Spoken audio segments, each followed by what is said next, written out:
दोस्तों, BTS members के military से आने के बाद कुछ वक्त तक BTS मेंबर्स की कोई भी अपडेट्स नहीं आई थी। कुछ मेंबर्स तो बिल्कुल ही गायब हो गए थे। तो इस बात को लेकर उस वक्त आर्मीज बहुत ही ज्यादा क्यूरियस हुई पड़ी थी कि आखिर मेंबर्स कर क्या रहे हैं। क्या वे आराम कर रहे हैं या घूम रहे हैं या अपनी फैमिली के साथ छुट्टियां बिता रहे हैं। तो काफी सारे सवाल उस वक्त चल रहे थे। पर तब हम ये नहीं जानते थे कि हमारे मेंबर्स आराम नहीं कर रहे हैं, बल्कि मिलिट्री से डिस्चार्ज होने के बाद सारे मेंबर्स गए थे सीधे लॉस एंजलिस आरी रंग एल्बम की रिकॉर्डिंग के लिए। तो हम जिस चीज को लेकर इतने वक्त से क्यूरियस थे कि मिलिट्री से आने के बाद आखिर मेंबर्स ने किया क्या, वो सारी चीजें BTS मेंबर्स ने BTS रिटर्न डॉक्यूमेंट्री के थ्रू आर्मीज को दिखाया है। और इससे पहले कि मेरी नेटफ्लिक्स की सब्सक्रिप्शन खत्म हो जाए, फाइनली मैंने इस द रिटर्न डॉक्यूमेंट्री को आपके लिए एक्सप्लेन कर दिया है। होप कि आप इस एक्सप्लेनेशन को एंजॉय करोगे। तो बिना किसी भी देरी किए फटाफट से BTS द रिटर्न डॉक्यूमेंट्री की हिंदी एक्सप्लेनेशन को शुरू करते हैं।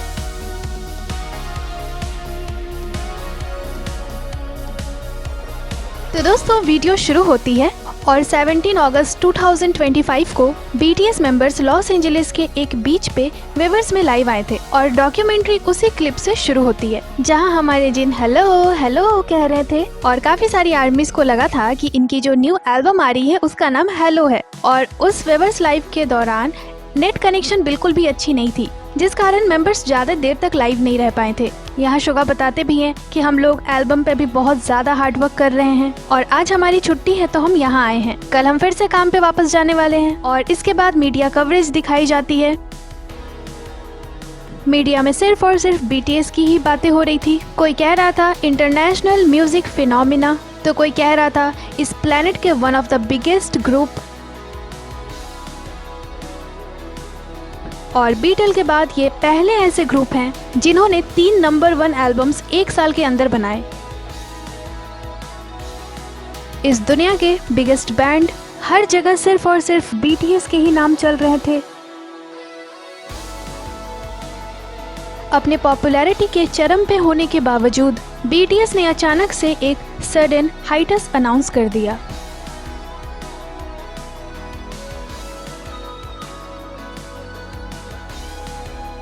जो कि सारे आर्मीज के दिल को तोड़ने वाली थी। ये एक बहुत ही टफ दिन था, बहुत ही हार्ट ब्रेकिंग दिन था। मीडियाज में सिर्फ और सिर्फ यही बातें छाई हुई थी कि सच में BTS हाइटस पे जा रहे हैं। तो 2022 में BTS जो वर्ल्ड के बिगेस्ट म्यूजिक ग्रुप थे और उस दौरान वो अपने पीक पे चल रहे थे, पर अचानक से उन्होंने सब कुछ पॉज कर दिया अपनी मैंडेटरी मिलिट्री सर्विस के लिए। तो अब BTS आर्मी को वेट करना पड़ेगा अपने फेवरेट बैंड को दोबारा से देखने के लिए, जब तक वे लोग अपनी मैंडेटरी मिलिट्री सर्विस को खत्म करके वापस नहीं आ जाते। और फिर यहाँ उस क्लिप को दिखाया जाता है जब मिलिट्री में जाने के लिए हमारे जिन अपने बालों को शेव करवा रहे थे। हम सभी जानते हैं कि हमारे जिन BTS के पहले मेंबर थे जो मिलिट्री में गए थे, और ये सच में एक दिल को तोड़ देने वाला मोमेंट था, क्योंकि तब किसी को भी पता नहीं था कि अब आगे क्या होने वाला है। क्या BTS फिर से एज अ ग्रुप रिटर्न होगी या फिर ये BTS का एंड है। इस दौरान BTS मेंबर्स खुद भी कंफर्म नहीं थे कि अब जब वो आएंगे तो क्या आर्मीज उन्हें फिर से एक्सेप्ट कर पाएंगी। फिर कुछ फैंस के बातों को भी यहाँ सुनाया जाता है। एक फैन कह रही थी मैं भी बहुत ज्यादा रोई थी, तो एक और फैन कहती है जेन्युइनली ऐसा फील हो रहा है जैसे मेरी आत्मा का एक पार्ट जो है वो मर चुका है अब, और अचानक से ऐसा लगने लगा कि सब खत्म हो गया।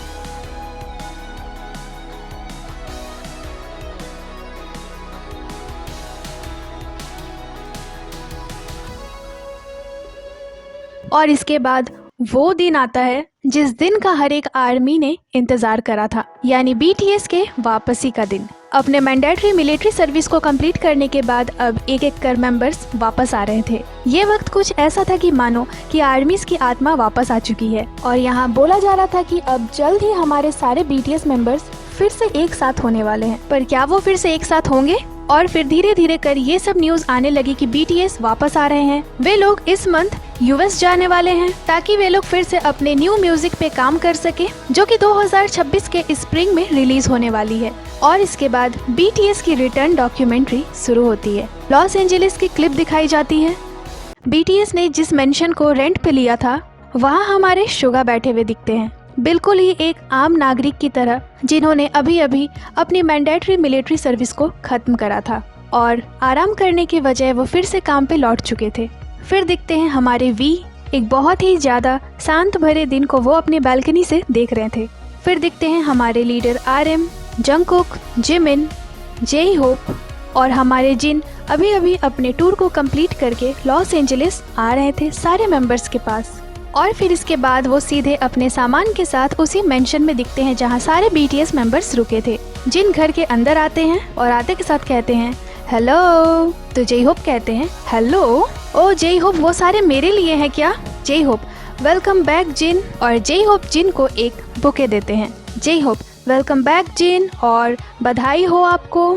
जिन थैंक यू गाइस, पर आप लोगों को ये सब करने की कोई ज़रूरत नहीं थी। और जिन के टी शर्ट पे लिखा हुआ था world wide handsome, J Hope उसे कुछ इस तरह से दिखाते हैं। जिन हाँ ये बहुत क्यूट शर्ट है, तुम लोग इसके पीछे देखो कि इसके पीछे क्या लिखा हुआ है। और तभी वहाँ आते हैं जिमिन। जिन मैन तुम लोगों ने सच में बहुत ज़्यादा वजन बढ़ा लिया है, मैंने भी वजन बढ़ा लिया है, देखो तो ज़रा। जे होप तुमने लगता है बहुत ज्यादा वर्कआउट कर लिया है। तो जिन इस तरह से अपने मसल्स को दिखाते हैं तो उसे देखकर हमारे जिमिन कहते हैं डूड यहाँ तो कुछ भी नहीं है, तुम किस बारे में बातें कर रहे हो, तुम्हारी तो बिल्कुल भी मसल्स नहीं है। तो जिन कहते हैं मैंने बहुत मेहनत करा है। जिमिन देखो तो जरा इसे। और इसके बाद हमारे जिन नूडल्स खाते हैं। यहाँ सारे मेंबर्स बैठे हुए थे। जिमिन कहते हैं जिन तुमने अपने बुरे गले के बावजूद बहुत अच्छा गाया, तुमने बहुत अच्छा करा है। जिन मैंने बहुत सारी मेडिसिन ली थी। शुगा हाँ तुम्हें उसकी जरूरत थी। तो जिन कहते हैं मुझे 5 बार IV लगवानी पड़ी थी।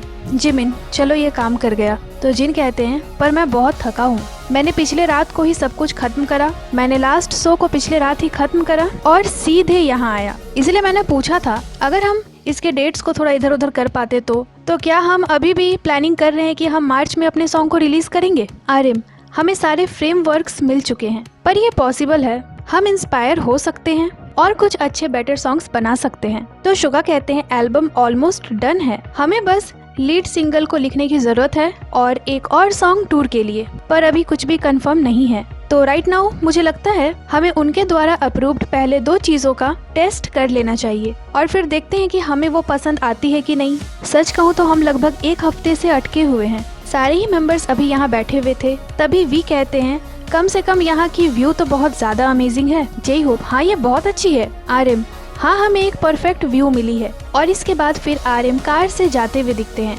और आर्यम यहाँ कहते हैं BTS की लाइफ 12 साल तक बिल्कुल ही ब्लेस्ड थी। नॉर्मली एक K-pop आर्टिस्ट की लाइफ बहुत ज्यादा छोटी होती है, पर लकीली हमारा ये लाइफ बढ़ा है और प्रेशर अभी ये है कि हमें अभी डिसाइड करना है कि हम क्या रखें और क्या बदले, पर उस तरह के सवालों के लिए अभी कोई भी नहीं जानता। बैंक BD हाइव के चेयरमैन हैं, इवन वो खुद नहीं जानते क्योंकि वो वहाँ कभी नहीं थे और कोई रेफरेंस नहीं है। तो हम लोग अभी बहुत सारे एक्सपेरिमेंट्स कर रहे हैं बस उसे ढूंढने के लिए कि क्या हमें स्पेशल बनाती है, क्या हमें BTS बनाती है। तो ठीक है, अब काम करने का वक्त हो चुका है और आर्यम की कार एक बहुत ही ज्यादा अच्छे से जगह पे रुकती है, बहुत ज्यादा सुंदर जगह थी ये। यहाँ और भी मेंबर्स थे, यहाँ इनकी खूब मस्ती चल रही थी। जे होप यहाँ कहते हैं किसकी आंख कौन सी है और वी यहाँ कहते हैं BTS के डॉक्यूमेंट्री में आपका स्वागत है।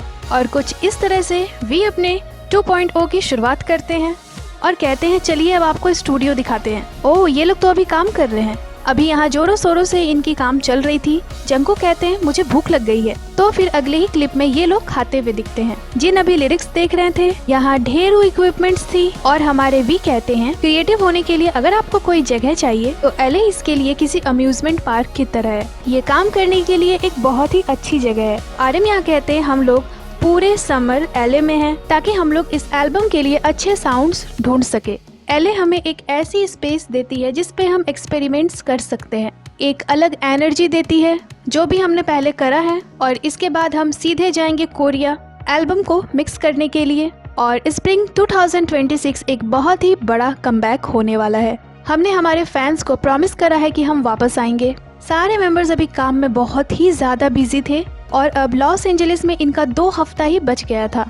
तो आर्यम कहते हैं बस 2 हफ्ता बच गया है। शुगा वाव ये बहुत जल्दी है। और यहाँ एक वुमेन इन्हें बताती है कि ऑफिशियली रिकॉर्डिंग का आपका जो सेशन शुरू होने वाला है वो शायद से सितंबर में शुरू हो जाएगा। हम समझ सकते हैं कि आप लोग अभी बहुत ज्यादा थके हुए हैं। जंकुक नहीं हम बिल्कुल ठीक हैं। तो इसे सुनकर सारे मेंबर्स को हंसी आ जाती है। तो वो फीमेल पर्सन कहती है अगर ऐसी बात है तो हम बहुत ज्यादा उत्सुक हैं इसे लेकर। तो हमारे शुगा कहते हैं हम जितने ऊपर जाते हैं उतने ही दूर गिरते हैं। तो फिर यहाँ हमारे जंगकुक बहुत ही ज़्यादा एक्साइटेड होकर कहते हैं योंग योंग इसे सुनो, कैसा रहेगा कि अगर हम सारे माइक्स को एक साथ सेटअप कर दें और कुछ भी नहीं सुने। तो जिमिन कहते हैं बिल्कुल तुम ऐसा कर सकते हो। जंगकुक बिल्कुल ऐसा करते हैं। और अब अगले ही क्लिप में हमारे जिमिन 2.0 सॉन्ग की रिकॉर्डिंग करते हुए दिखते हैं। और सच में इसे रिकॉर्डिंग करना बहुत ही ज़्यादा मुश्किल था। जैसे कि BTS ने बताया भी था कि 2.0 को लेकर आधे मेंबर्स तो बस डू डू डू यही कर रहे थे। तो अभी वही सीन चल रही थी क्योंकि प्रोड्यूसर P-Dog को तो पसंद ही नहीं आ रहा था कुछ भी, और हमारे जिमिन बार बार इसे ट्राई किए जा रहे थे।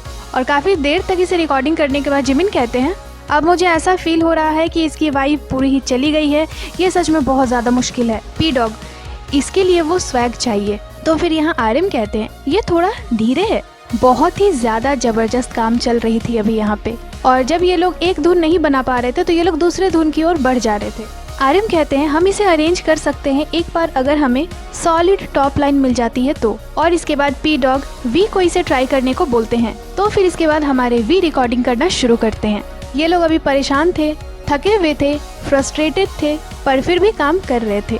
और इस पॉइंट पे आकर P-Dog कहते हैं क्या अब हमें रुकना चाहिए या अभी भी इसे जारी रखना चाहिए। इधर अभी भी जिमिन 2.0 के लिए रिकॉर्डिंग कर ही रहे थे वो डू डू डू वाले पार्ट को। P-Dog कहते हैं इसमें कुछ तो मिसिंग है। ट्रेंडी म्यूजिक साउंड्स को ट्राई करना बहुत मुश्किल है, ये आपके सोच से भी ज्यादा मुश्किल है। तो जिमिन यहाँ कहते हैं शायद ये मेरी वोकल रेंज की वजह से ऐसा हो रहा है और यही सबसे बड़ा इशू है। RM यहाँ कहते हैं हम यहाँ एक अलग ही दौर से गुजर रहे हैं। सभी बहुत ज्यादा परेशान दिख रहे थे। अभी पहले भी इन्होंने इंटरव्यूज में बताया है कि कुछ सॉन्ग इन्हें बहुत ही ज्यादा पसंद आए थे, पर जब इन्होंने अपने वॉइस में उसे गाया तो वो बिल्कुल भी इन्हें अच्छे नहीं लगे थे, जिस वजह से भी कुछ सॉन्ग्स को इन्होंने छाट दिया था। तो अभी ये लोग वही सारी चीजों से गुजर रहे थे। सॉन्ग्स तो इन्हें पसंद आ रही थी पर इनके वॉइस पे वो बैठ नहीं रहा था। तो P-Dog यहाँ कहते हैं मुश्किल दौर ही एक अच्छे सॉन्ग को बनाने में मदद करती है, मुश्किल दौर में ही अच्छे सॉन्ग्स बनाए जाते हैं। तो V यहाँ कहते हैं क्या होगा अगर हमने कुछ बहुत ही बड़ा सुपर डिप्रेसिंग चीज बना दिया तो।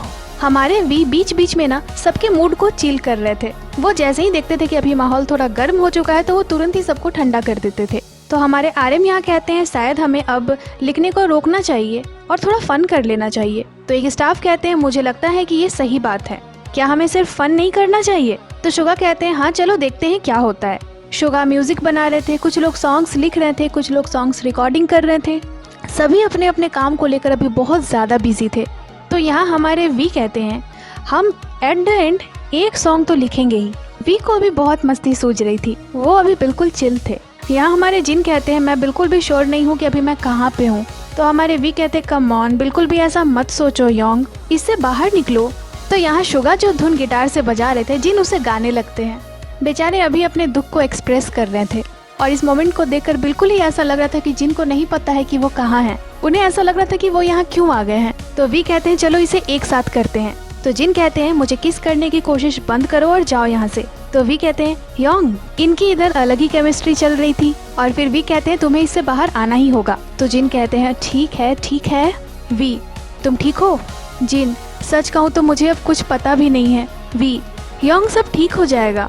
और इसके बाद ये लोग शुगा के गिटार की म्यूजिक को सुनने लग जाते हैं। फिर इसके अगले क्लिप में हमारे V यहाँ बेसबॉल खेलते हुए दिखते हैं। मेंबर्स को बीच बीच में जब भी वक्त मिल रहा था तो वे लोग थोड़ा फन भी कर ले रहे थे। V यहाँ कह रहे थे मैं जितना भी दम लगाकर फेंक रहा हूँ ये दूर नहीं जा रहा है। क्या होगा अगर मैंने बॉल को फेंका और ये स्टेडियम में ज्यादा दूर तक नहीं जा पाया तो। मुझे मिलिट्री से आए हुए अभी ज्यादा वक्त नहीं हुआ है, पर मुझे लगता है कि हमेशा से मेरा ये सपना रहा था कि मैं कुछ वक्त अब्रॉड में बिताऊं, जैसे कि अभी हम कर रहे हैं। हम यहाँ लॉस एंजलिस में लगभग 2 महीनों से हैं। ये बहुत अच्छा है, पर मैं कोरिया को भी मिस कर रहा हूँ। तो ऐसे ही हमारे V थोड़ी देर तक यहाँ बेसबॉल की प्रैक्टिस करते हैं और फिर अगले ही क्लिप में अब ये लोग खाना पकाते हुए दिखते हैं और खाते हुए दिखते हैं। ये लोग अभी खा रहे थे, ड्रिंक कर रहे थे। और यहाँ हमारे जे होप कहते हैं मुझे सच में सोजू बिल्कुल भी पसंद नहीं है। तो जिमिन कहते हैं ये इसे पीने की बात नहीं है, तुमने इसे एक्सेप्ट किया कि नहीं ये इस पे है। तो जे होप कहते हैं मुझे पता था तुम यही कहने वाले हो। तो फिर जिमिन कहते हैं सोजू कुछ ऐसा नहीं है जो आप अपने मुंह से पीते हो, बल्कि आप तो सोजू अपनी आत्मा से पीते हो। आपको बस इसके लिए अपने दिल को खोलना है। जिमिन की बातें सुनकर यहाँ सभी को बहुत हंसी आ रही थी। तो इसी तरह से ये लोग अपने डिनर को करते हैं और इसके बाद शुगा कहते हैं ऑल राइट गाइज, आज के लिए मेरा बस हो गया, तुम लोग एंजॉय करो, और शुगा वहाँ से चले जाते हैं। तभी यहाँ जिमिन कहते हैं यंग हमारे साथ खाओ। आर्यन क्या खाऊं, सब तो खत्म हो गई। तो जिमिन कहते हैं हम पिछले 1.5 घंटे से खा ही रहे हैं इस तरह से। आर्यन ओ सच में। तभी यहाँ वी कहते हैं ये एक बहुत ही ज्यादा चैलेंजिंग एल्बम है और यही मेन पॉइंट है इसकी, राइट। हम लोग खुद को पुश करने की बहुत ज्यादा कोशिश कर रहे हैं, एक्सपेरिमेंट करने की बहुत ज्यादा कोशिश कर रहे हैं, पर मुझे ऐसा फील नहीं हो रहा कि ज्यादा कुछ बदल रही है।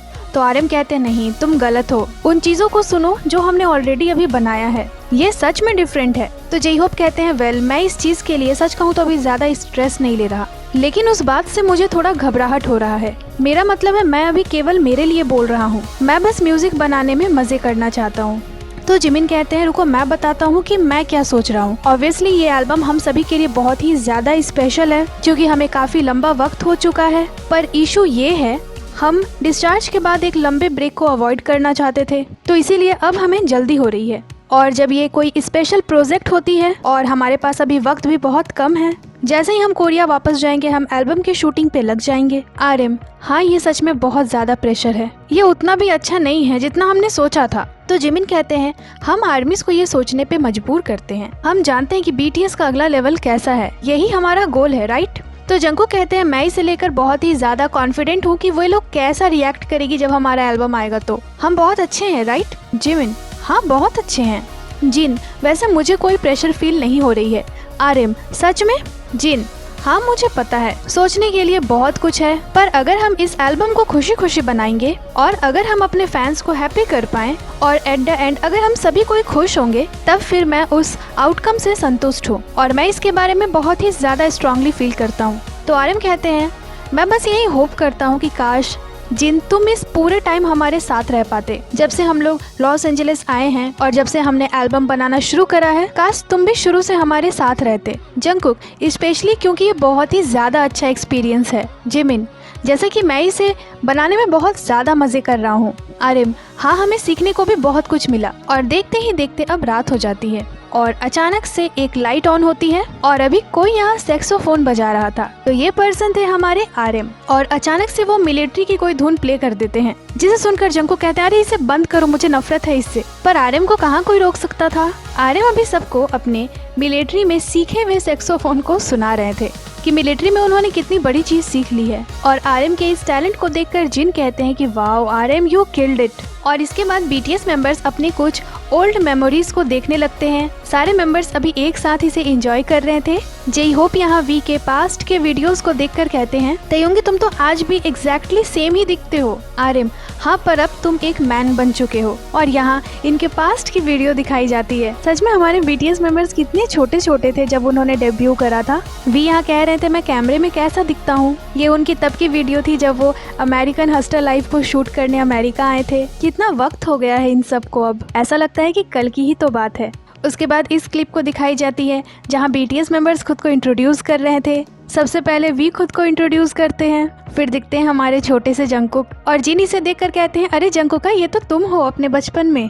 तो इसे देखकर जंकुक बहुत ज्यादा हंसने लगते हैं। उस दौरान जंकुक 17 साल के थे और अब जंकुक 30 साल के हो गए हैं। यहाँ जंकुक कहते हैं मैं 17 साल का जंकुक हूँ, मैं टीम का वोकलिस्ट हूँ और मेरी यही इच्छा है कि मैं बहुत जल्दी अडल्ट हो जाऊँ, बड़ा हो जाऊं। मैं वेट नहीं कर पा रहा हूँ बड़े होने का। फिर हम सारे बीटीएस मेंबर्स एक साथ जाएंगे और पार्टी करेंगे। इसे सुनकर जे होप बहुत ही ज्यादा हंसने लगते हैं। शुगा भी हंस रहे थे, जिमिन भी हंस रहे थे। फिर दिखते हैं हमारे जिमिन, वो बड़े ध्यान से अभी खुद को देख रहे थे। ये भी एक अलग ही मोमेंट है इनके लिए। और अपने यंगर सेल्फ को देखकर जिमिन बहुत ज्यादा हंस रहे थे। इसके बाद जिन की बारी आती है। जिन भी तब कितने ज्यादा यंग थे। फिर शुगा दिखते हैं और आर्यन यहाँ शुगा को देखकर कहते हैं युंगी हम सब कितने यंग थे। शुगा अभी बड़े ध्यान से खुद को देख रहे थे। इसके बाद आते हैं हमारे जे होप और जे होप जैसे ही अपने यंगर सेल्फ को देखते हैं वो उठकर उन्हें चीयर करने लगते हैं। उन्हें वो लव यू कह रहे थे। और इसके बाद बारी आती है हमारे लीडर आर्यन की। वो अभी खुद को रैप मॉन्स्टर कहते हुए इंट्रोड्यूस करते हैं। सच में आर्यन को ये नाम बिल्कुल भी पसंद नहीं है। इवन उन्होंने स्विजविता में बताया भी था कि अगर वो पास्ट में जाकर कुछ चीज चेंज कर सकते हैं तो वो पास्ट में जाकर अपने इस नाम रैप मॉन्स्टर को चेंज करना चाहेंगे और साथ में अपने उस हेयर स्टाइल को भी। तो यहाँ से हमारे BTS ने शुरुआत की थी और आज वो यहाँ पहुँच चुके थे। इसे देखकर RM कहते हैं प्लीज रोक दो इसे, तो जंकुक कहते हैं नहीं नहीं चलने दो। अभी ये लोग नो मोर ड्रीम वाली अपनी रिहर्सल को देख रहे थे और 2013 में इन्होंने पहली बार इस पे परफॉर्म करा था, उनका ये पहला परफॉर्मेंस था। फिर इसके बाद ये लोग अपने बुसान कॉन्सर्ट को देखने लगते हैं। मिलिट्री में जाने से पहले इनकी ये लास्ट कॉन्सर्ट थी। इसे देखकर जिन कहते हैं इसे तो 3 साल हो गए हैं अब। सभी बहुत ही ज्यादा एक्साइटेड थे। इनके अंदर सच में अभी गजब की हलचल हो रही होगी कि अभी जो वो देख रहे हैं वो अभी रिसेंट वक्त में उसकी प्रिपरेशन कर रहे हैं। अभी वो अपने कॉन्सर्ट को देख रहे हैं और जल्द ही वो एक कॉन्सर्ट करने वाले हैं, एक वर्ल्ड टूर पे जाने वाले हैं। क्या गजब की ही फीलिंग रही होगी ये, जो इनके फेस से साफ दिख रहा है। यहाँ RM कहते हैं मैंने म्यूजिक बनाना शुरू करा था क्योंकि कुछ ऐसा था जो मैं इस पूरी दुनिया से कहना चाहता था। पर एक K-pop आइडल बनने का मतलब ये है आप हमेशा कुछ ऐसा प्रोड्यूस करते हैं क्योंकि आपको कुछ करना रहता है। तो एक ऐसा भी वक्त आया था जब मुझे ये समझ नहीं आ रहा था कि हम कौन हैं। इसके बाद BTS की उस लाइव की मोमेंट को दिखाई जाती है जब BTS ने ये अनाउंस करा था कि वे लोग हाइटेस्ट पे जा रहे हैं, वे लोग एक ब्रेक पे जा रहे हैं। RM यहाँ कहते हैं अगर मैंने ऐसा कहा कि मुझे एक ब्रेक चाहिए तो सच में मुझे ऐसा फील होता है कि मैं कोई क्राइम करने वाला हूँ। मैंने कोई क्राइम कर दिया इसे बोलकर। मैं अगर इसे बोल दूंगा तो सच में मुझसे कोई क्राइम हो जाएगा। और इसे कहने के बाद यहाँ हमारे RM बहुत ही ज्यादा इमोशनल हो गए थे, वो रोने लगते हैं। तो हमारे शुगा RM को देखकर कहते हैं नामजुन को इस तरह से रोता हुआ देखकर मुझे भी रोना आता है और शुगा भी रोने लग जाते हैं। RM कहते हैं मैं चाहता हूँ कि हम सभी बहुत लंबे वक्त तक एक साथ रहें। शुगा फिर तो हमें इसे करना चाहिए। बहुत ही ज्यादा ध्यान से अभी RM इस क्लिप को देख रहे थे। RM कहते हैं मुझे नहीं लगता कि मुझे सच में अब कुछ कहने की जरूरत है। मुझे लगता है कि हम सभी को पता है कि मैं अभी कैसा फील कर रहा हूँ। हम सातों BTS के मेंबर्स सेम चीजें फील कर रहे हैं और अगर आप हम पे ट्रस्ट कर सकते हो तो फिर तो चाहे फ्यूचर में जो भी चीज हो जाए हम किसी भी चुनौती को पार कर लेंगे। तो प्लीज हम पे विश्वास रखें। और इसे सुनने के बाद सारे BTS मेंबर्स यहाँ चीयर्स करते हैं, ड्रिंक करते हैं और इस मोमेंट को एक साथ गाते हुए बहुत ही ज्यादा एंजॉय करते हैं। सभी यहाँ बहुत ही ज्यादा खुश थे, इमोशनल थे। इनके अंदर अभी काफी कुछ चल रही थी, पर सबसे बड़ी बात ये थी कि सब साथ में थे। जंकुक यहाँ ऐसे आर्मीज को देखकर कहते हैं सच में मैं इन्हें बहुत ज्यादा मिस करता हूँ। आर्मीज यहाँ BTS के साथ साथ गाना गा रही थी और जब BTS के साथ आर्मीज सिंगिंग करती है ना तो वो सच में एक गूज़बम्स लाने वाला मोमेंट होता है। आर्मीज जब एक साथ सिंगिंग करना शुरू करती है ना वो कमाल का मोमेंट होता है। सारे BTS मेंबर्स शांति से उस मोमेंट को सुन रहे थे, एंजॉय कर रहे थे। इसे देखकर जिमिन कहते हैं तो अब एक कमबैक करने का वक्त हो गया है। सारे BTS मेंबर्स सुन रहे थे कि आर्मीज किस तरह से उन्हें चीयर कर रही थी। पूरे स्टेडियम में सिर्फ और सिर्फ BTS के नाम गूंज रहे थे इस कॉन्सर्ट में। और इसके बाद फिर अगली ही क्लिप में अब हमारे J-Hope कार में दिखते हैं। वो कहते हैं मुझे लगता है जिमिन ने कल मुझे इस चीज को अच्छे से मेंशन करा था। हम इस बारे में बात कर रहे थे कि ऐसा हमेशा हमारे साथ क्यों होता है। जब भी हम एक दूसरे से बात करते हैं तब एक दुख या याद की लहर धीरे धीरे हमारे मन में छा जाती है। पर जैसा कि पिछले रात हम सातों मेंबर्स साथ में थे और फिर से उन ओल्ड वीडियोस को वापस देखने के बाद और उन सारे एक्सपीरियंसेस को देखने के बाद जो हमने एक साथ किए हैं, मुझे समझ आ गया कि वो क्या कह रहा था। और जब मैं ये सोचता हूँ कि हम फिर से एक साथ हैं और फिर से BTS हैं, यही वो चीज़ है जिससे हमारी पास्ट की ये साल गुजरी है। इसके बाद हमारे शुगा दिखते हैं, वो भी अभी कार में थे, कहीं जा रहे थे और अचानक से लॉस एंजलिस के स्ट्रीट में जाते जाते शुगा को वो जगह दिखती है, वो वेन्यू दिखती है। वो कहते हैं मुझे लगता है कि 11 साल हो गए हैं। हाँ ये वही है, मुझे याद है। तो दोस्तों 2014 में पहली बार हमारे BTS मेंबर्स ने यहाँ पे परफॉर्म करा था, जिसके लिए उन्होंने आर्मीज को खुद बुलाया था। इतने छोटे वेन्यू से लेकर ग्रैंड सेंट्रल पे परफॉर्म करने तक का इनका ये सफर बहुत ही ज्यादा अमेजिंग रहा, बहुत ही ज्यादा उतार चढ़ाव वाला भी था। शुगा कहते हैं मेरे लिए म्यूजिक बनाना खुद को डॉक्यूमेंटिंग करने का एक तरीका है, पर मैं चाहता हूँ कि मेरी म्यूजिक इंटरनेशनल हो। मैं चाहता हूँ जो भी आर्ट मैं बना रहा हूँ वो एक अलग ही संदेश दे। और इसके बाद सारे मेंबर्स फिर से स्टूडियो में पहुँचते हैं रिकॉर्डिंग के लिए। आर्यम कहते हैं मुझे ऐसा फील हो रहा है कि मैं इस फॉरेस्ट को मिस करूंगा। हम बस इन लास्ट के बचे हुए 2 सॉन्ग्स को खत्म करने की कोशिश कर रहे हैं और अभी मुझे बिल्कुल भी नहीं पता है कि ये एल्बम क्या है और क्या होने वाली है। सभी अभी जा ही रहे थे स्टूडियो में और तभी यहाँ एक फीमेल स्टाफ की आवाज सुनाई देती है। वो कहती है जब हम इस एल्बम के बारे बारे में सोच रहे थे और जिस तरह की आइडियाज की हमें जरूरत थी ताकि हम उस लेगेसी को क्रिएट कर पाए, बना पाए, तो हमने सोचा कि कैसा रहेगा कि अगर हम हिस्ट्री के एक लेजेंडरी स्टोरी से इंस्पिरेशन ले। तो आप लोगों ने शायद इस स्टोरी को पहले सुना हो। तो साल 1896 एक नौजवान लोगों की ग्रुप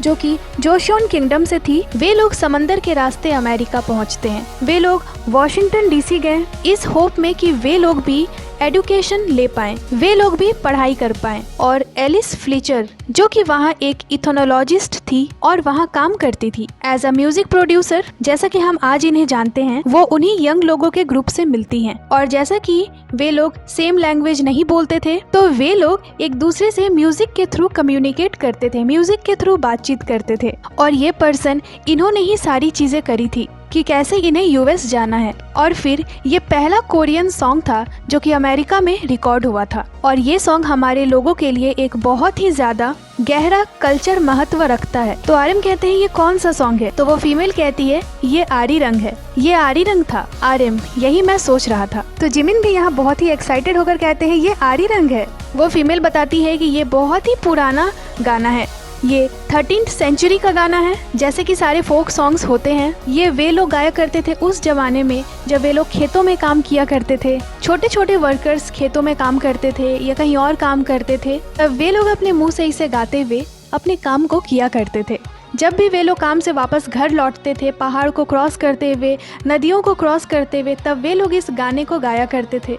तो आरी रंग का जो ओरिजिन वर्ड है वो आज तक क्लियर नहीं हो पाया है, पर अगर स्कॉलर्स की माने तो आरी का मतलब होता है चार्मिंग और खूबसूरत, और रंग का मतलब होता है लालसा। तो अगर इसे रफली ट्रांसलेट किया जाए तो आरी रंग का मतलब होता है उन प्यारे लोगों के लिए तड़प जिनसे हम प्यार करते हैं। और आपका पैशन आर्मीज को लेकर और म्यूजिक को लेकर, हमें ऐसा लगा कि आरी रंग इसके लिए सबसे ज्यादा अच्छा बैठेगा। आरी रंग बीटीएस को बहुत अच्छे से बताता है। तो इसे सुनकर आर्यन कहते हैं मुझे ये बहुत पसंद आया, ये सच में बहुत ही ज्यादा इनक्रेडिबल है। और यहाँ बांक बीडी भी थे, वो कहते हैं ये एक एक्सीलेंट फ्रेमवर्क है आपके लिए जिसे आप ट्राई करो, गाइड करो अपने क्रिएटिव डिसीजन से। आर्यन वेल तो हम यही हैं। यहाँ हमारे जिमिन कहते हैं वेल हम इनकी तरह ग्लोबल हीरोज तो नहीं हैं, हम सिंपल हम्बल कोरियंस हैं। और यहाँ ये लोग कुछ इमेजेस वगैरह देख रहे थे और इसके बाद अगले ही क्लिप में ये लोग आरी रंग गाते हुए, आरी रंग पे म्यूजिक बजाते हुए दिखते हैं। जैसे कि ये कोरिया की ट्रेडिशनल सॉन्ग है तो सारे मेंबर्स इसे जानते हैं। शुगा यहाँ म्यूजिक प्ले कर रहे थे और जिमिन गा रहे थे, डांस कर रहे थे। बांक बीटी भी यही मौजूद थे। इसके बाद जिमिन कहते हैं मुझे लगता है कि हम सारे लोग बीमार पड़ जाएंगे अगर हम इसे 5 घंटे सुनेंगे तो। और फिर इसके बाद हमारे जिमिन और शुगा बैठकर थोड़ी बातचीत करते हैं। जिमिन यहाँ कहते हैं फेलियर जैसी कोई चीज एग्जिस्ट ही नहीं करती। सभी यहाँ अभी म्यूजिक के रिकॉर्डिंग को लेकर बहुत ही ज्यादा टेंशन में थे। ये लोग बस चाहते थे जब ये लोग कमबैक कर रहे हैं तो कुछ ऐसा बनाएं जो बस सभी आर्मीज को पसंद आए। इसी वजह से ये लोग छोटे छोटे चीजों के डिटेल्स पे बहुत ही ज्यादा ध्यान दे रहे थे। शुगा और जिमिन यहाँ एक साथ दिखते हैं। जिमिन अभी आरी रंग सॉन्ग को गा रहे थे और शुगा उनके लिए गिटार प्ले कर रहे थे। और फिर अगली ही क्लिप में जिमिन सुबह सुबह कुछ पीते हैं और उनके फेस को देखकर ये पता चल रहा था कि इसकी टेस्ट बिल्कुल भी अच्छी नहीं है। इसके बाद अगले ही क्लिप में जिन अपनी बैल्कनी में दिखते हैं, वो वहीं से बाहर देखते हैं तो उन्हें जिमिन और आर्यन दिखते हैं। दोनों अभी वर्कआउट कर रहे थे और इन्हें देखकर जिन कहते हैं मुझे भी उनके साथ वर्कआउट करना चाहिए, पर पता नहीं ये लोग इतना हार्ड वर्क क्यों कर रहे हैं। दोनों सच में यहाँ बहुत ही ज्यादा मेहनत कर रहे थे। खासकर आर्यन को तो ऐसे स्ट्रेचिंग में बहुत ही ज्यादा परेशानी हो रही थी। इधर वी और जंकुक भी वर्कआउट करते हुए दिखते हैं और सच में इन दोनों की वर्कआउट तो अलग ही लेवल की होती है। अब इन्हें आर्यन ने भी ज्वाइन कर लिया था। कमाल की वर्कआउट चल रही थी अभी यहाँ पे। जेई होप भी यहीं थे और इस दौरान इनकी काफी सारी वर्कआउट की वीडियोस भी आई थी जब ये लोग लॉस एंजलिस में थे। कमाल की वीडियोस थी वो सारी। फिर दिखते हैं हमारे शुगा, वो अभी म्यूजिक पे काम कर रहे थे। ऐसा लग रहा था कि वो काफी समय से काम कर रहे थे। और इसके बाद दिखते हैं हमारे वी, वो अभी कहीं जा रहे थे और रास्ते में वो इस तरह से चीजों को फिल्म कर रहे थे। और वो कहते हैं शायद ये सिर्फ मैं हूँ, पर स्ट्रीट के बीच, रिकॉर्डिंग स्पेस और जिन रेस्टोरेंट में मैं गया वो सब कुछ मुझे एक जैसा लगने लगा। तो क्या मैं ही सिर्फ वैसा हूँ जो बिल्कुल भी नहीं बदला है? क्या समय किसी और के लिए भी रुक गया है? 4 या 5 सालों में पहली बार हम फिर से आर्मीज को देखने वाले हैं एज अ BTS। और मैं ऐसा सोचना नहीं चाहता, पर मुझे नहीं पता कि इन सालों में आर्मीज कितनी ज्यादा चेंज हो गई होगी तब से जब हम आखिरी बार साथ में थे। और इसके बाद आर्मीज के चीयरिंग की आवाज सुनाई देती है, क्योंकि हमारे वी अभी LA डॉगर्स के लिए पहली बार स्ट्राइक बॉल थ्रो करने वाले थे। और उस दौरान हमने सोचा भी नहीं होगा कि अभी BTS मेंबर्स लॉस एंजलिस में अपनी एल्बम की प्रिपरेशन कर रहे हैं। तो उनकी स्टेडियम में एंट्री होती है, डॉगर स्टेडियम में उनका स्वागत किया जाता है, वो यहाँ सभी से मिलते हैं। और इसके बाद हमारे वी फर्स्ट स्ट्राइक बॉल को थ्रो करने के लिए रेडी थे। उन्हें यहाँ एज ए स्पेशल गेस्ट इसी के लिए बुलाया गया था। और ये भी सच में एक कमाल का मोमेंट था। इस स्टेडियम में बैठी जितनी भी आर्मीज थी सभी यहाँ बहुत ही ज्यादा चीयर कर रही थी। और वे भी यहाँ आकर और इतने दिनों के बाद आर्मीज से मिलकर बहुत ही ज्यादा खुश थे। और अब इनका लॉस एंजलिस में सिर्फ एक ही हफ्ता बचा हुआ था। और यहाँ RM कहते हैं तो अभी कितनी सारी सॉन्ग्स है जो हमने कंफर्म कर ली है। तो स्टाफ कहती है कंफर्म। RM हाँ हमने कितनी डिसाइड कर ली है। तो वो वुमेन कहती है हमारे पास 14 कंफर्म्ड सॉन्ग है। RM 14 वुमेन हाँ, और उसमें बॉडी टू बॉडी सॉन्ग भी इंक्लूड है। और जैसा कि आपने आरी रंग के लिए सबसे पहले sample song body to body को ही रिकॉर्ड करा था, तो क्या आप उसके साथ जाना चाहते हैं? तो शुगा यहाँ कहते हैं कि वैसे हमने सच में इसके वोकल को सुना नहीं है। तो वो वुमेन कहती है ठीक है, तो जैसा कि हम अभी भी इस पे काम कर रहे हैं तो चलिए थोड़े फीडबैक ले लेते हैं, या शायद हम नॉर्मल भी यूज कर सकते हैं अगर हम चाहें तो, अगर हमें इसकी जरूरत पड़ी तो। जय हो, नॉर्मल बहुत अच्छा है। शुगा मुझे लगता है इसमें बहुत ज्यादा इंग्लिश लिरिक्स है, तो मैं फिर से जाना चाहूंगा और इसमें कुछ कोरियन लिरिक्स ऐड करना चाहूंगा, स्पेशली इसके रैप वर्जन में तो जरूर ही करना चाहूंगा। तो जय होप भी उनके इस बात पे एग्री करते हैं। RM कहते हैं ये एक ऑथेंटिक एल्बम है, तो अगर इसमें बहुत ज्यादा इंग्लिश लिरिक्स होगी तो फिर ये ऑथेंटिक कहाँ से ही रह जाएगी। और यहाँ अभी हमारे जंगकुक एंडलेस सॉन्ग को रिकॉर्ड कर रहे थे, जो कि आज एलियन है। जंगकुक इसे बार बार गा रहे थे पर उनसे ये हो ही नहीं रहा था, क्योंकि यहाँ अभी इंग्लिश प्रोनाउंसिएशन थी। तो बड़े ही जबरदस्त तरीके से ये लोग एंडलेस को अभी रिकॉर्ड करते हैं। सारे मेंबर्स ने बहुत ज्यादा अच्छा गाया था इसे, और इसकी रिकॉर्डिंग की प्रोसेस बहुत ही ज्यादा फन भरी थी, बहुत ही ज्यादा मजेदार थी। पर एक बात तो है, किसी भी सॉन्ग को रिकॉर्ड करना आसान नहीं होता। ये हमें दिखती बहुत फन भरी है, पर इसमें लगी हुई मेंबर्स की जो एफर्ट है वो अलग ही लेवल की है, शायद हम उसका अंदाजा भी नहीं लगा सकते। और इसके बाद सारे मेंबर्स खाते हुए दिखते हैं। जंगकुक यहाँ कहते हैं ये सोजू बहुत मीठी है, इसका मतलब है कि हमने आज अच्छा काम करा है, आज का दिन हमारा अच्छा था। और जंगकुक के इस बात को सुनकर सारे मेंबर्स हंसने लगते हैं। जिन नामजूनी, क्या तुमने नई लिरिक्स लिखी है? RM हाँ, पर मैं थोड़ा टेंशन में हूँ उसे लेकर कि वो कैसी साउंड करेगी। We pronunciation. RM हाँ वो भी। वी ये सच में बहुत मुश्किल होती है।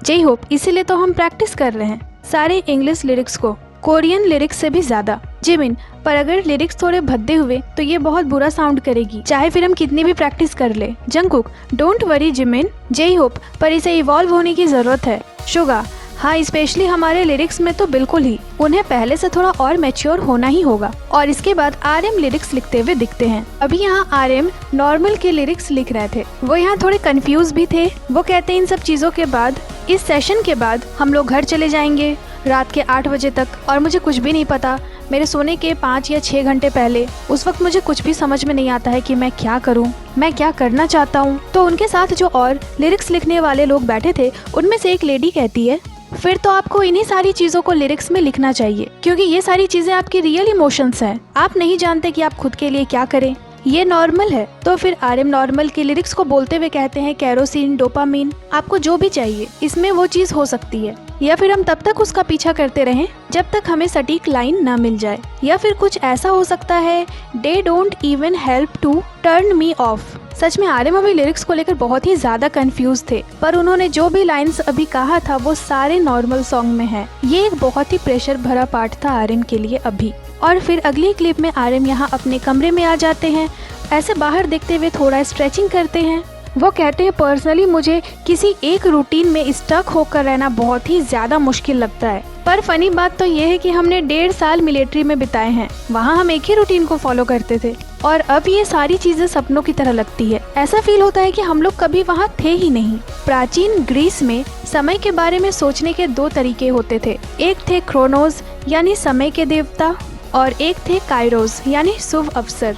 मिलिट्री में हमें एक ही चीजों को बार बार करना पड़ता था और ऐसे ही समय पार होता था, वो था क्रोनोस। पर यहाँ लॉस एंजलिस में मेंबर्स के साथ ऐसे समय बिताना जो कि मेरी दूसरी फैमिली है, ये मुझे कायरोस की तरह फील होता है, यानी शुभ अवसर। मुझे नहीं पता कि इसे इंग्लिश में कैसे बोलते हैं। समय की अनिश्चितता। और इसके बाद यहाँ अगले ही क्लिप में सारे मेंबर्स स्विमिंग करते हुए और एंजॉय करते हुए दिखते हैं। जेहोप यहाँ कहते हैं जंकुक हमारे लिए स्विम करो।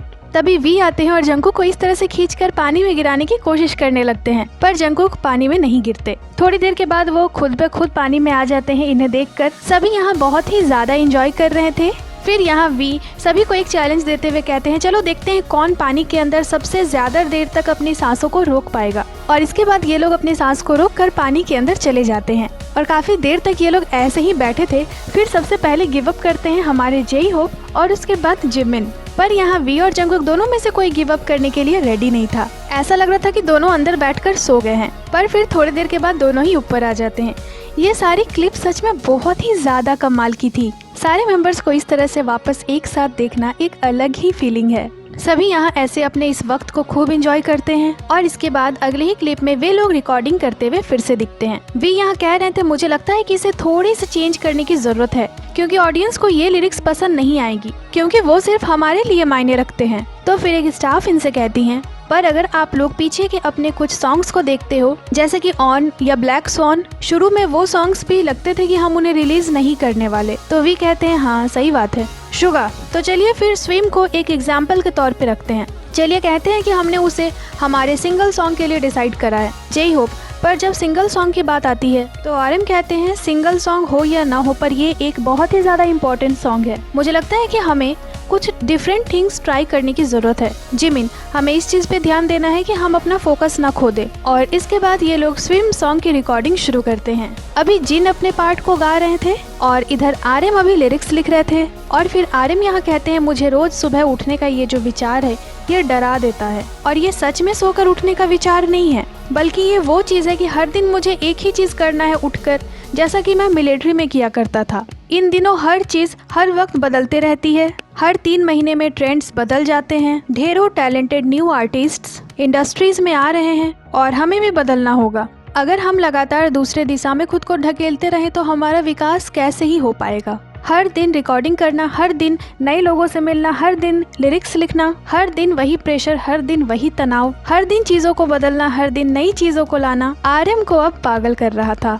पर फिर भी वो अपने काम को कर रहे थे, पर फिर भी वो सारी चीजों को कर रहे थे, क्योंकि उन्हें एक धमाकेदार कमबैक चाहिए थी अपनी पूरी टीम के लिए। और फिर इसके बाद अगली क्लिप में हमारे जिन कार में जाते हुए दिखते हैं। वो कहते हैं ये एक ग्रेट एल्बम बनाई गई है, मुझे सॉन्ग बहुत ही ज्यादा पसंद आया, पर मुझे लगता है इन सारी प्रोसेस में मैं बहुत लेट से आया। तो इतने लेट से आने के बाद ये पता ही नहीं था कि सभी कोई कहाँ पे हैं। ये सच में बहुत ही स्ट्रेसफुल भरा था, क्योंकि जब जिन अपने कॉन्सर्ट और टूर को खत्म करने के बाद लॉस एंजलिस आए थे, तब तक मेंबर्स ने सारे सॉन्ग्स को सुन लिया था, कुछ सॉन्ग्स रिकॉर्ड भी हो गए थे, काफी सारी प्रोसेस हो चुकी थी। तो जिन यहाँ कहते हैं क्योंकि ये सारी चीजें हो रखी थी तो ये बहुत ही मुश्किल भरा था। आपको फिगर आउट करना था कि आप सारी चीजों में कैसे फिट हो पाएंगे। पर इनके साथ पिछले 12 साल एक साथ बिताने के बाद मैं समझ चुका हूँ कि मुझे चीजों को कैसे फिगर आउट करना है बिना किसी को बताए हुए। मुझे बस उनकी आंखों में देखने की जरूरत है। और इसके बाद एक बीच की क्लिप दिखाई जाती है।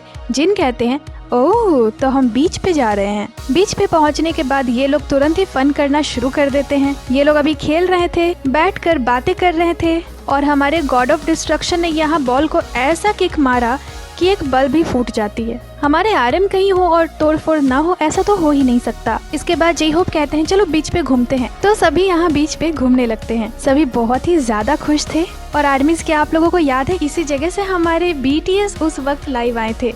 ये उनकी पहली वेवर्स लाइव थी जब सारे बीटीएस मेंबर्स एक साथ थे मिलिट्री के बाद। तो लाइव आने से पहले देखो उन्होंने कितना ज्यादा एंजॉय करा था। उन लोगों ने यहाँ वॉलीबॉल भी खेला था। हमारे जिमिन ने इस तरह से रेत में बैठकर बहुत मजे करे थे। इसके बाद जिमिन ने समंदर में नहाया भी था। और यहाँ वो मेंबर्स को डॉल्फिन बन के दिखा रहे थे और मेंबर्स इस व्यू का खूब मजा उठा रहे थे। आरएम उन्हें कह रहे थे एक और बार दिखाओ। जिन कहते हैं उसे देखो तो एले उसे कितना ज्यादा सूट करती है। जिमिन, क्या तुम लोग नहीं आने वाले मेरे साथ? J Hope, Jimin, Los Angeles तुम्हें बहुत सूट करता है, क्या ये तुम्हें खुश नहीं करता? और फिर सारे मेंबर्स एक बहुत ही सुंदर से व्यू को देखते हुए एंजॉय करने लगते हैं। वे लोग अभी बहुत ही अच्छे से रिलैक्स कर रहे थे। आरएम यहाँ कहते हैं मुझे लगता है कि हमने अच्छा करा। शुगा, होप सो जंगकुक, हम बहुत हार्ड वर्क कर रहे हैं। तभी जे होप यहाँ कहते हैं, अरे कोई अपनी वेडिंग की पिक्चर्स ले रहा है। जिमिन, तो क्या तुमने मेरी बातें नहीं सुनी? जे होप, सॉरी मैं थोड़ा डिस्ट्रैक्ट हो गया था। सारे मेंबर्स अभी बहुत ही ज्यादा खुश थे। तभी जंगकुक कहते हैं, उस व्यू को तो देखो, बहुत ही प्यारी सी व्यू थी ये। और तभी इन्हें समंदर में एक डॉल्फिन दिख जाती है। तो बस अब ये लोग और भी ज्यादा एक्साइटेड हो जाते हैं। तो इसी तरह से ये लोग अपने इस शाम को बिता रहे थे। तभी जे होप कहते हैं, क्या हमें लाइव स्ट्रीमिंग नहीं करनी चाहिए यहाँ पे? शुगा, हाँ चलो करते हैं। और इसके बाद अब अगले ही क्लिप में जिन इस तरह से घर के अंदर आते हैं। ये एकदम सुबह सुबह का वक्त था और वो सीधे आते हैं आर्यन के कमरे में और कहते हैं, नामजून तुम्हें ये मिल गया? तो आर्यन कहते हैं, थैंक्स, मैं आपके पक्ष में हूँ। फाइटिंग, गुड लक नामजूना। हमारे जिन अभी यहाँ से जा रहे थे तो आर्यन भी उन्हें फाइटिंग कहते हैं। इसके बाद जिन आते हैं जे होप के कमरे में और उन्हें बाय कहते हैं और कहते हैं, और ज्यादा हार्डवर्क करना, अपना बेस्ट देना, गिव अप मत करना और हाँ, रोना मत मुझे मिस करते हुए, रोना मत। इसके बाद वो शुगा के पास आते हैं और शुगा से कहते हैं, युंगिया मैं जा रहा हूँ। तो शुगा उन्हें सी यू कहते हैं, जिन उन्हें बाय और ग्रेट जॉब कहते हैं। और इसके बाद जिन जाते हैं जंगकुक के पास। जंगकुक अभी अपने कमरे में लेटकर फोन स्क्रॉल कर रहे थे तो जिन ऐसे उनके ऊपर जाकर लेट जाते हैं और जंगकुक से कहते हैं, बाय जंगकुक। जंगकुक, क्या तुम अभी जा रहे हो? जिन, हाँ मैं पहला हूँ जो जा रहा हूँ, मुझे बहुत ज्यादा जलन हो रही है, काश मैं सुबह जाता। तो जंगकुक इस तरह से जिन के हाथ को पीछे मोड़ लेते हैं। तो जिन कहते हैं, अरे मुझे छोड़ो, मुझे जाने दो जंगकुक। पर हम सभी जानते हैं कि जंगकुक के पकड़ से निकलना तो इम्पॉसिबल है। जंगकुक, क्या जिमिन अभी तक नहीं आया?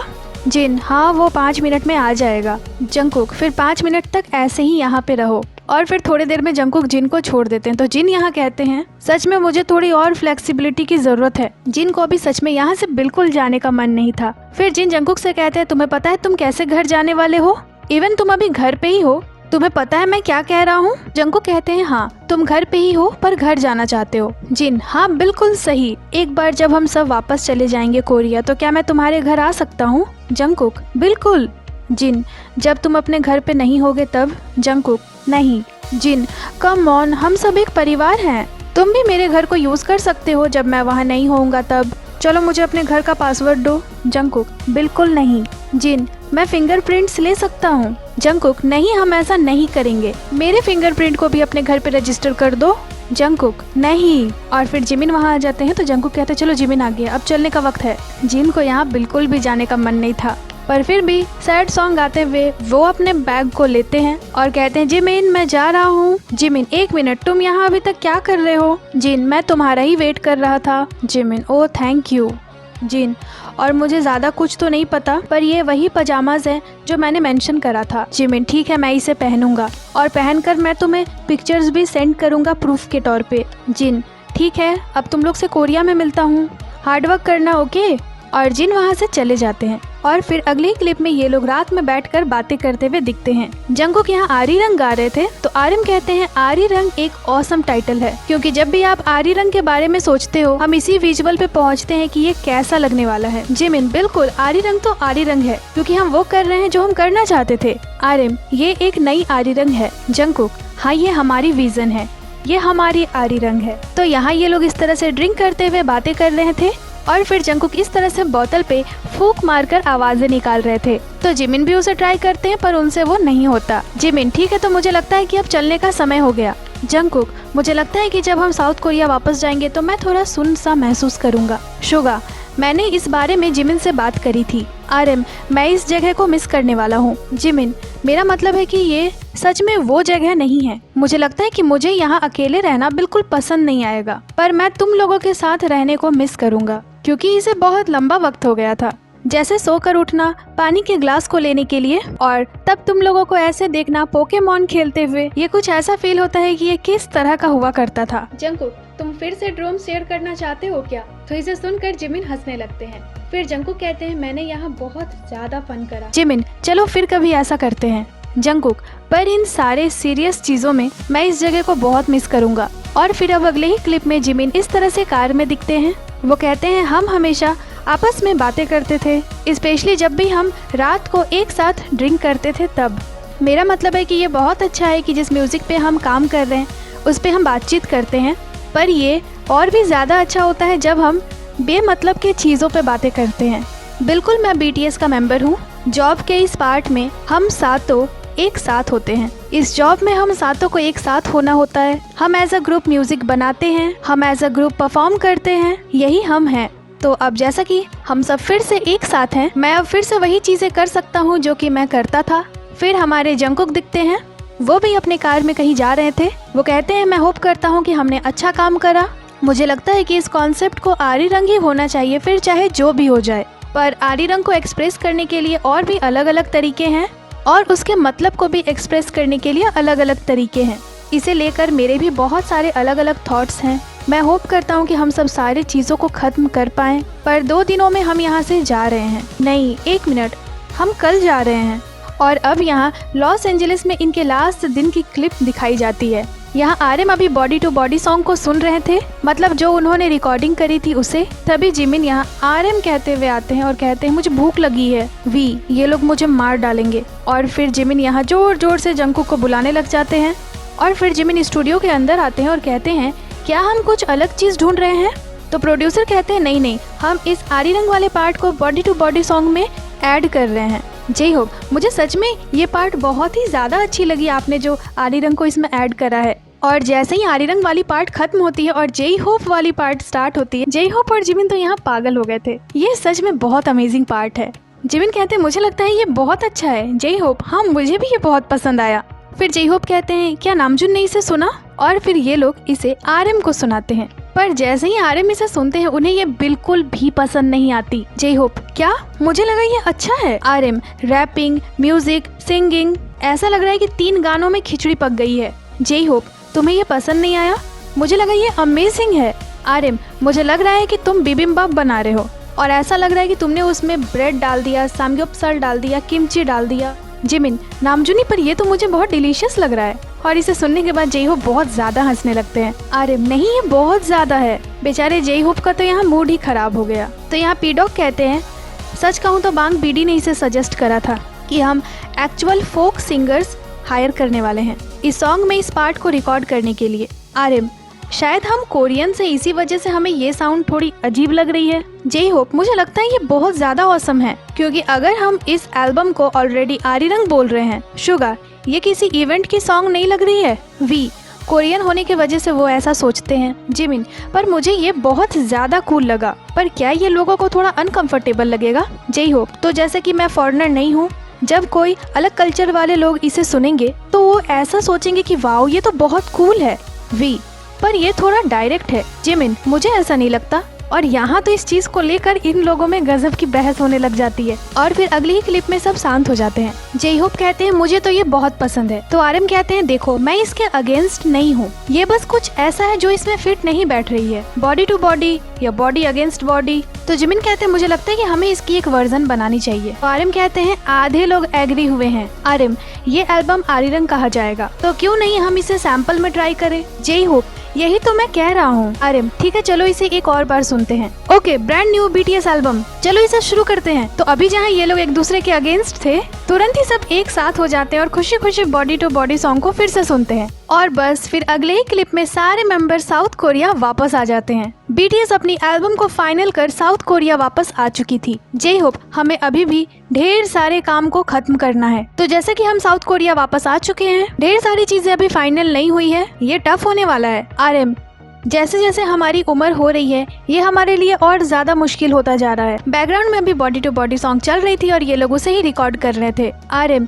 ये एल्बम हमारे 2nd चैप्टर की शुरुआत है और फाइनली बॉडी टू बॉडी में आरी रंग वाली पार्ट को भी रखा जाता है। नो मैटर बीटीएस अपनी साउंड के साथ कितनी भी विकसित हो जाए, पर अंदर से हम अभी भी कोरिया के एक बच्चों की ग्रुप है और ये कभी भी नहीं बदलने वाला। और इसके बाद अब अगले ही क्लिप में सारे मेंबर्स फोटो शूट करवाते हुए दिखते हैं। अभी यहाँ ये लोग अपने एल्बम के मेन थीम की फोटो शूट करवा रहे थे, जो कि उन्हीं 7 कोरियंस के जैसी थी। ये लोग अभी काफी चीजें कर रहे थे, इंटरव्यूज दे रहे थे। यहाँ इंटरव्यूअर उनसे पूछती है कि इस एल्बम में काम करने के दौरान क्या आप लोगों ने इसे नोटिस करा कि आप लोग कम्प्लीटली नई चीज क्रिएट कर रहे हैं? एज एन आर्टिस्ट आपके लिए सबसे चैलेंजिंग भरा चीज क्या था। तो इसी तरह से इनकी इंटरव्यू हुई थी और अब अगले ही क्लिप में हमारे वी वोगा स्क्वाड के साथ दिखते हैं और यहाँ पीक बॉय वी से एक सवाल पूछते हुए कहते हैं, क्या आपने कभी सपने में खुद को फिर से मिलिट्री में देखा? तो वी कहते हैं, हाँ मैंने सपने में देखा था। मैं मिलिट्री से डिस्चार्ज हो गया और जब उठा तो मैं प्राइवेट 4th क्लास और किसी चीज में था। तो पार्क सियो जुन कहते हैं, ये बहुत टफ हुआ होगा।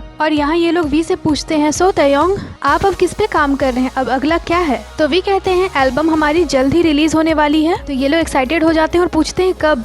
तो वी बताते हैं मार्च में, नेक्स्ट ईयर मार्च में।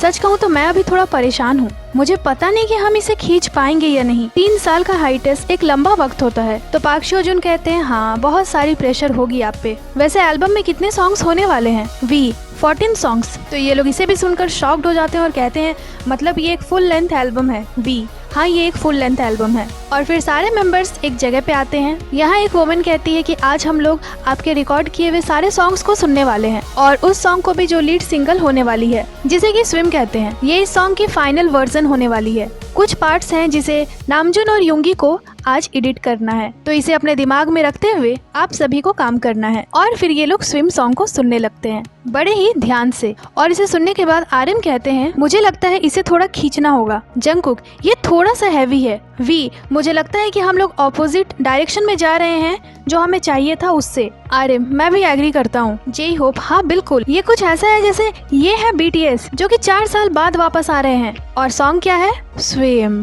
और इसे कहते हुए सभी बहुत ज्यादा हंसने लगते हैं। जे होप, बिल्कुल ऐसे ही रिएक्शन होने वाली है जब कोई भी इसे सुनेगा तो। शुगा, हाँ मैं भी ऐसे ही रिएक्शन देने वाला हूँ। जिमिन, पर मैं इसे नापसंद नहीं करता, मुझे ये सॉन्ग बहुत पसंद है। मैं बस इस चीज के लिए श्योर नहीं हूँ कि ये राइट फिट है या नहीं। शुगा, पर ऐसे ही कुछ हम डायनामाइट के लिए भी फील करते थे, हमें लगता था ये हम पे सूट नहीं करेगी। जिमिन, हाँ हम में से आधे लोग इसे करना भी नहीं चाहते थे। आर्यन, बिल्कुल ये डायनामाइट से बहुत ही ज्यादा मिलती जुलती है, पर मुझे लगता है कि लोग इससे इम्प्रेस होंगे कि क्या वे लोग ऐसे भी म्यूजिक्स बनाते हैं, ये तो बहुत कूल है। जे होप, हाँ मैं भी इस पे एग्री करता हूँ। ये बहुत रिलैक्स्ड सॉन्ग है और बहुत ही अलग सॉन्ग है। आर्यन, ये कूल सॉन्ग है, मैच्योर सॉन्ग है और इसमें बहुत सारी अलग अलग चीजें हैं। वी बिल्कुल।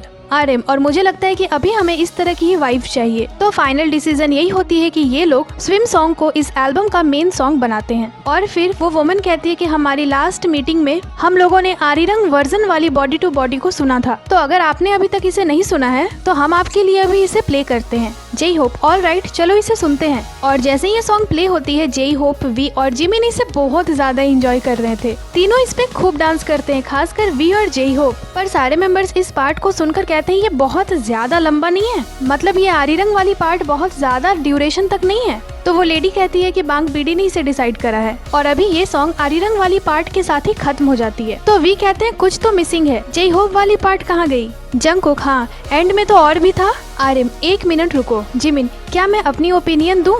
आर्यन, हाँ। जिमिन, मुझे नहीं लगता कि ये राइट चॉइस है। शुगा, मुझे लगता है कि आरिरंग वाली पार्ट की इतनी लंबी ड्यूरेशन हमारे लाइव परफॉर्मेंस के लिए अच्छी होगी, पर अगर आप इसे सिर्फ सुनते हो फिर तो ये बहुत ज्यादा है। जे होप, हाँ ये बहुत ज्यादा है। जिमिन, सच कहूँ तो ये जितनी ज्यादा लंबी होती जा रही है आरिरंग वाली पार्ट, मुझे उतनी ही ज्यादा एम्बैरेसमेंट फील होती जा रही है। आर्यन, मैं भी उस समबडी लाइक पार्ट को सुनना चाहता हूँ। इधर इनकी जबरदस्त डिस्कशन चल रही थी और पीछे हमारे जंगकुक स्ट्रेचिंग कर रहे थे। जिमिन, वैसे ओरिजिनल वर्जन के बारे में आपका क्या ख्याल है? ओरिजिनल वर्जन ज्यादा अच्छी है। आर्यन, देखना आर्मीज को ये बहुत ही ज्यादा हिलेरियस लगने वाली है। वी, क्या आप मिक्स को प्ले कर सकते हैं? तो फिर इसके मिक्स वर्जन को प्ले किया जाता है। जिमिन कहते हैं हमने इसे लॉस एंजलिस में सुना था और वे लोग इसे सुनना शुरू करते हैं। और इस वर्जन में जैसे ही आरिरंग वाली पार्ट खत्म होती है, इसमें आरिरंग भी चल रही थी और BTS समबडी लाइक यू भी कह रहे थे। और जैसे ही आरिरंग वाली पार्ट खत्म होती है उसके बाद जे होप की रैप पार्ट आती है और ये लाइन गजब की थी, मतलब सारे मेंबर्स बहुत ही ज्यादा एक्साइटेड और इम्प्रेस हो जाते हैं इसे सुनकर।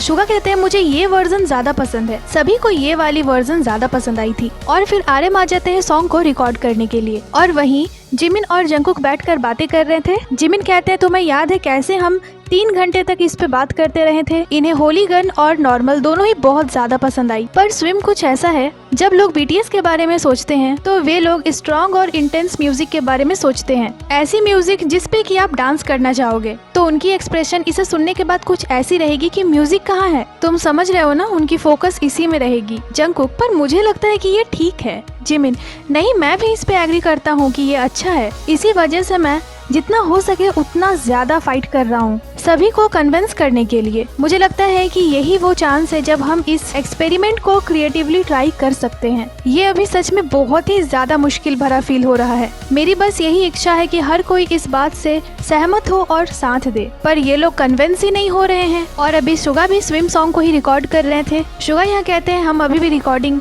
और बाकी चीजों में बहुत ही ज्यादा बिजी हैं। इस एल्बम में एक बहुत ही चौड़ी वैरायटी है सॉन्ग्स की, पर मुझे लगता है सारी चीजों के बाद जो लिरिक्स है वो बहुत ही ज्यादा मैच्योर है। अब मेरा मतलब है हम सारे लोग अब ओल्ड हैं। जब ये एल्बम आएगी मैं 34 साल का हो जाऊंगा। हमें स्टूडियो में अभी ढेरों वक्त बिताना है। इसे बनाने के दौरान मैं विचारों से बहुत ज्यादा जूझ रहा था। और फिर अगले ही क्लिप में जिमिन अपने बालों को डाई करवाते हुए दिखते हैं। वो कहते हैं जब हम ट्रेनिस थे हम सातों मेंबर्स यहीं से पिज्जा ऑर्डर करते थे। वो पिज्जा बहुत बड़ी होती थी और बहुत सस्ती भी होती थी, तो हम एक पिज्जा ऑर्डर करते थे और उसे साथ में कर खाते थे। मैं उसे मिस करता हूँ। और इसके बाद जिमिन अपने बाल को कलर करवाकर अपने घर में दिखते हैं। वो पहले तो खाते हैं और इसके बाद सारे बर्तनों को धोते हैं। वो कहते हैं मैंने यूएस में बहुत ही ग्रेट टाइम बिताया, पर घर जैसा कोई दूसरा जगह नहीं है और इस चीज को मेरी मॉम ने मुझे दिया था। तो सारी चीजों को साफ करने के बाद जिमिन कहते हैं अब मैं गेम खेलूंगा और फिर वो गेम्स खेलते हुए दिखते हैं। वो कहते हैं नामजुनियोंग हमेशा ही मुझे बोलता है कि उसे ये सब समझ में नहीं आती,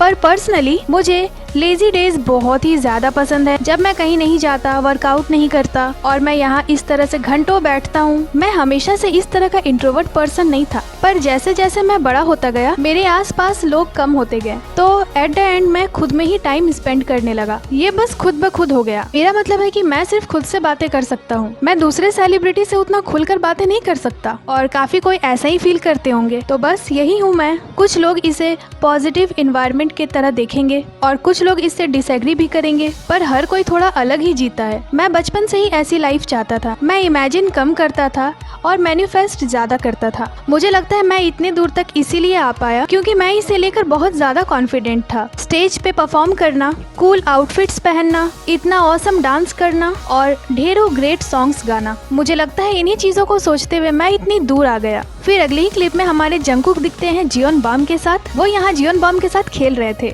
वो कहते हैं बामी बहुत क्यूट है और यहाँ उनकी केयर टेकर कहती है ओरिजिनली डॉबरमैन को पालना एक हाई रिस्क है, पर बामी थोड़ा अलग है। जंगकुक कहते हैं ऐसा इसलिए है क्योंकि मैं इससे बहुत प्यार करता हूँ। तो उनकी केयर टेकर कहती है एग्जैक्टली। इधर जिन भी अपने वक्त को खूब एंजॉय कर रहे थे। जिन यहाँ कहते हैं सच कहूँ तो मैं वैसा पर्सन नहीं हूँ जो इस तरह की पॉपुलैरिटी लेवल को हैंडल कर पाए। मैं बहुत ज्यादा सक्सेसफुल हूँ।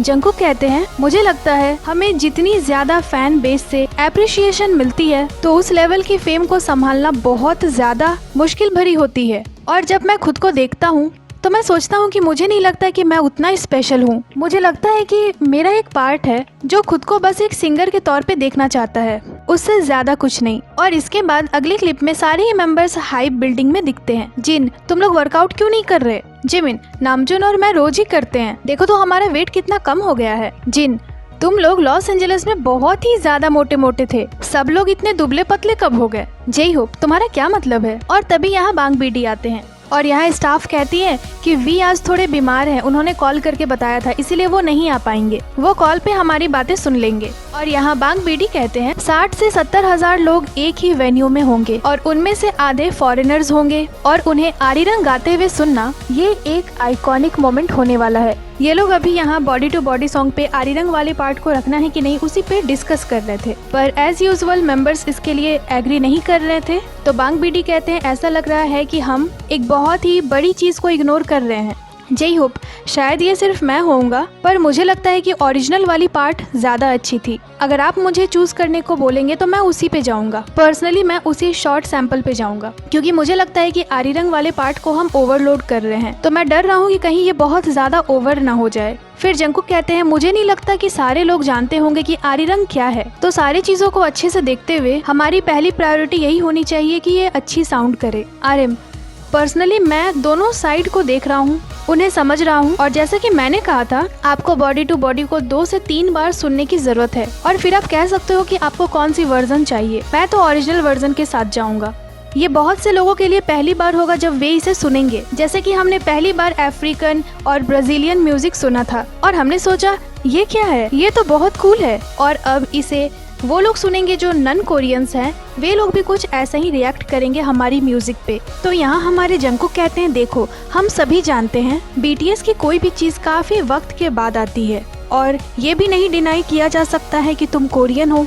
तो यहाँ बांग बीडी कहते हैं, अब हम एक ऐसी सिचुएशन में हैं जहाँ आपके टारगेटेड ऑडियंस कोरियंस ही नहीं है सिर्फ, बल्कि आपके ऑडियंस अब लगातार ग्लोबली होते जा रहे हैं। और जैसा कि मैंने पहले भी कहा था, ये आपका ही डिसीजन होगा। तो यहाँ 1 मिनट के लिए सारे बीटीएस मेंबर्स शांत हो जाते हैं। फिर आरएम कहते हैं, इस एल्बम को बनाने के दौरान वो सवाल जो अक्सर ही मैं अपने आप से पूछता रहता था, वो ये था कि आप कितना दूर तक जाना चाहते हो, आप कितना ज्यादा चेंज होना चाहते हो और आप खुद को कितना ज्यादा असिस्ट करना चाहते हो, और ये सबसे इम्पोर्टेंट चीज है। और इसके बाद अब अगले ही क्लिप में हमारे आरएम एक आर्ट गैलरी में दिखते हैं। जे होप इधर पोट्री करते हुए दिखते हैं। वो कहते हैं, इवन दो ये घूम रहा है, आपको बस एक पॉइंट पे फोकस करने की जरूरत है। शुगा इधर स्ट्रीट पे घूमते हुए नजर आते हैं। वो कहते हैं, मुझे नहीं पता क्या रिजल्ट होगा, हम कभी नहीं जान सकते हैं कि लोग आपके काम पे क्या रिएक्ट करेंगे, हमें बस इसे फील करने की जरूरत है। और जो सबसे ज़्यादा मैटर करती है वो ये है कि हम अपना बेस्ट दे रहे हैं। और एक के बाद एक मेंबर्स यहाँ सॉन्ग को रिकॉर्ड करके ख़त्म कर रहे थे। यहाँ सारे मेंबर्स के अंदर बहुत ज़्यादा उथल पुथल चल रही थी, क्योंकि ये लोग बहुत दिनों के बाद कमबैक कर रहे हैं। तो बस ये लोग चाहते थे कि कैसे भी आर्मीज इनसे थोड़ा भी डिसअपॉइंटेड ना हो। वो बस आर्मीज को खुश करना चाहते थे एनी हाउ, जिसके लिए सारे मेंबर्स बहुत ज़्यादा मेहनत कर रहे थे। आरएम यहाँ कहते हैं, बहुत सालों से हमारे लोग आरीरंग गाते हुए आ रहे हैं। आरीरंग खुशी के साथ बहुत ज़्यादा दुख और दर्द पे जीत पाने की एक प्रक्रिया है। तो मुझे लगता है कि एक कोरियन पर्सन होने के नाते पर इस फेमस ट्रेडिशनल सॉन्ग को इस्तेमाल करने का जो विचार था वो मुझे बहुत ही ज़्यादा घिसा पिटा लग रहा था, और यही मेरा पहला रिएक्शन था। पर जब मैंने इस बात का रियलाइज़ करा कि आरीरंग में कितना ज़्यादा वजन है और इस एल्बम के नाम से हम जो मैसेज देना चाहते हैं ये सच में बहुत ज़्यादा था, तो फिर मैंने सोचा कि अब इसे क्यों ही रोके, चलो इसे करते हैं, चलो अब इसी के साथ चलते हैं। और एट द एंड हमें ये पता चल गया कि ये वो सॉन्ग है जो सिर्फ हम बना सकते हैं।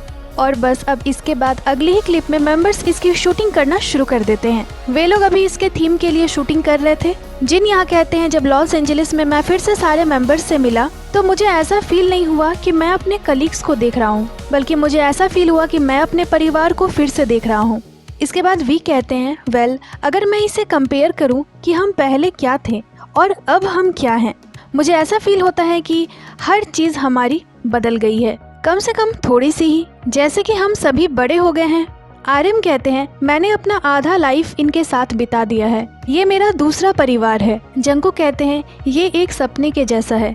शुगा कहते हैं, मुझे लगा था कि ये आखिरकार खत्म हो जाएगा और मैं सोचता था कि मुझे इन सारी चीज़ों को रोकना पड़ेगा जब मेरी बॉडी इसे एक्सेप्ट नहीं करेगी, इतने सारे वर्क को। पर अगर यही वो चीज़ है जो हम सभी को चाहिए तो मुझे लगता है कि फिर ये पॉसिबल है। वेल आप लोग तो ये जानते ही हो, मेरा मोटो यही है कि मैं फ्लो के साथ चलता हूँ, जहाँ भी मुझे ये ले जाए। जिमिन यहाँ कहते हैं, अभी मुझे ऐसा फील हो रहा है मैं उस जगह पे वापस आ गया जहाँ से मैं हूँ। आरएम कहते हैं, हमें ये बड़ा इनक्रेडिबल क्राउन पहनने को मिला। इस वक्त ये क्राउन बहुत ज़्यादा हैवी है, इतना कि इसे पहनना बहुत ज़्यादा मुश्किल है और इसे पहनना डरावना भी है। जे होप कहते हैं, ये रास्ता उतना आसान नहीं है, अलग अलग इमोशन से भरा हुआ है, पर अंत में ये एक मुस्कान के साथ सामने आएगा। आरएम, इवन जब हम अलग थे फिर भी हम एक दूसरे से अलग कभी नहीं थे, और अगर हम सातों फिर से इस रास्ते पे वापस से चलेंगे एक साथ, तो हम साथ में स्विम करेंगे, फिर चाहे लहरें हमें जहाँ भी ले जाएं। और इसके बाद हमारे सारे बीटीएस मेंबर्स एक साथ स्विम सॉन्ग को रिकॉर्ड करने आते हैं। वी कहते हैं, हमें ऐसा किए हुए 3 से 4 साल हो गए हैं ना, आप सभी से मिलकर बहुत अच्छा लगा। तो उनके इस बात को सुनकर सारे मेंबर्स हंसने लगते हैं और इसके बाद मेंबर्स एक एक कर स्विम सॉन्ग को गाना शुरू करते हैं। ये एक कमाल का मोमेंट था, सारे मेंबर्स को इस तरह एक साथ गाता हुआ देख बहुत ज़्यादा अच्छा लग रहा था। और इसे गाने के बाद जैसे ही ये खत्म होती है, आरएम कहते हैं कट। और दोस्तों इसी के साथ बीटीएस द रिटर्न डॉक्यूमेंट्री यहीं पे खत्म हो जाती है। Finally BTS the return documentary में हमारे मेंबर्स ने उस पूरे प्रोसेस को दिखाया कि कैसे उन्होंने आरीरंग एल्बम को बनाया था मिलिट्री से आने के बाद। किसी भी एल्बम को बनाना कितना ज़्यादा स्ट्रेसफुल और कितने ज़्यादा चुनौतियों से भरा होता है, वो इस रिटर्न डॉक्यूमेंट्री में हमें पता चल गया। ये एक बहुत ही ज़्यादा अमेजिंग डॉक्यूमेंट्री थी जो BTS ने हम आर्मीज़ के लिए बनाया। हमने उन्हें हार्डवर्क करते हुए देखा, अलग अलग इमोशन से ओवरकम करते हुए देखा। एक दूसरे से सॉन्ग्स को लेकर उनमें काफ़ी ज़्यादा डिस्कशंस भी हो रही थी क्योंकि सारे मेंबर्स की टेस्ट अलग अलग है। उन्होंने LA में एक बहुत ही ज़्यादा शानदार वक्त बिताया, बहुत ही ज़्यादा मज़े करे मेंबर्स ने लॉस एंजलिस में। तो ये सच में एक बहुत ही प्यारी सी डॉक्यूमेंट्री थी। बाकी ये एक्सप्लेनेशन आपको कैसी लगी हमें कमेंट कर ज़रूर ही बताइएगा। और अगर आपने एंड तक इस डॉक्यूमेंट्री की एक्सप्लेनेशन को देखा है तो थैंक यू सो मच। बाकी ये थी आज की वीडियो को लाइक करें, चैनल को सब्सक्राइब करें। इसके साथ ही आप हमें इंस्टाग्राम पे भी फॉलो कर लें जिसकी लिंक चैनल पे दी हुई है। अपना बहुत सारा ख्याल रखें, मिलती हूँ आपसे अगली वीडियो पे।